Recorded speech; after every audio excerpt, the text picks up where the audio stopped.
Speaking of lockdowns, as we were, vaccine passports, all those sorts of things.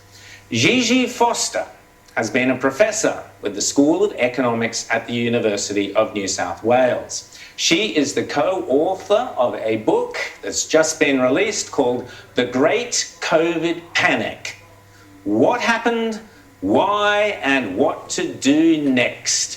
Gigi has spoken out repeatedly about the social and economic costs that we are ignoring of lockdowns. Professor Gigi Foster joins us now. Gigi, great to see you. How are you? Very good, Rowan. Thanks for having me. Well, listen, you put a lot of work into this book. Basically, you look at, you're an economist, so you approach it from the cost-benefit analysis. So just... There was this fear-mongering going on and a continuation of obsession about a virus which, it looked from the data, for most healthy people was hardly more dangerous than a standard flu virus. And so myself and my two co-authors, Paul Frieders and Michael Baker, decided that we just had to write this story down from the perspective of economists, but really broad-minded economists. So Rowan, the three characters are Jane, James, and Jasmine, and Jane is the scared one. The population as a whole in Australia in March would have been well described by Jane, I think, most of the people.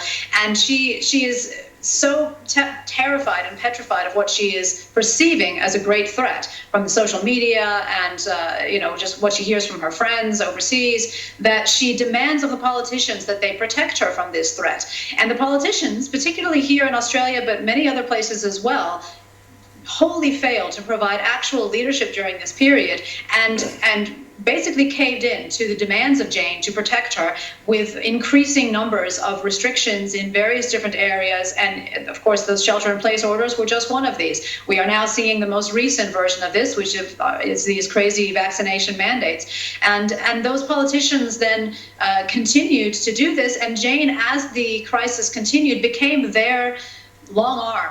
Then she became a vigilante and was the person who was dobbing others in for having parties or having a hug or doing something that was, supposedly against the rules, not wearing a mask. And so in that way, the politician's power was increased through her actions. And it was very much Jane who started it off and has continued it, and to whom the politicians continue today even to pander, particularly in Australia.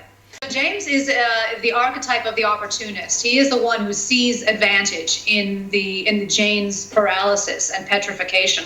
And he was both in government and in industry during this period and has basically exploited the fear of the population. And so instead of actually acting in the best interests of the people he was often elected to protect, he has indulged himself, basically, with the power and the control that has been available to him and has just caved into this pressure from the panicked population and has done deals, has made lots of money. I mean, the PPE manufacturers, for example, the vaccine manufacturers, the government positions, Brett Sutton, I think, was a sex symbol for quite a long time.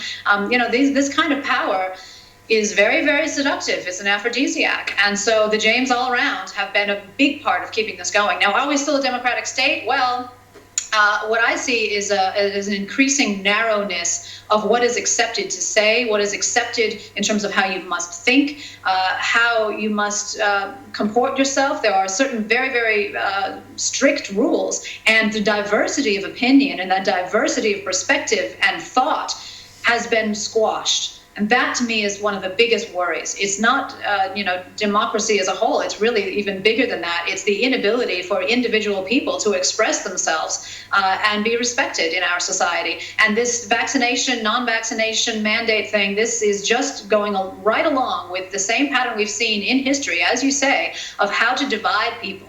The blacks and the whites, the Jews and the Aryans, the witches and the, non-witches, the heretics and the crusaders. We know in history that people have divided, themselves, and it has been destructive and horrific. And that's what I'm seeing yet again here. It's a rhetoric of division rather than a rhetoric of unity, which is where the strength comes from. Unity in diversity. So that's what I'm hoping that we can build back towards. The Constitution is there to protect people from government. But we have a Constitution in Australia which is very ineffectual. It's a very weak document. It's never been copied by any other country.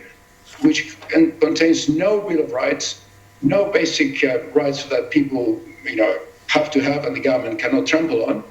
So that means that the government can do anything, absolutely anything. If the government said tomorrow, or Parliament said tomorrow, that we all had to dye our hair red because that is good for COVID, they could pass that law and enforce it. Well, I'm sorry, but that is the case. There is absolutely no protection under the Constitution for Australians to enforce their rights, because we have none. All our rights derive from common law, and we always thought that the governments would exercise those rights judiciously.